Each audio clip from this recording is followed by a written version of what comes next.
స్తుతులకు అర్హుడ నీవే. యెహోవా జీవము గల దేవా, బహుగా స్తుతులకు అర్హుడ నీవే.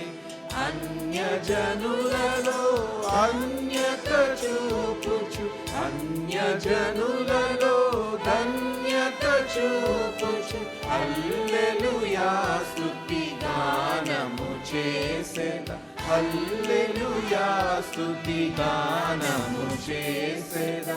యెహోవా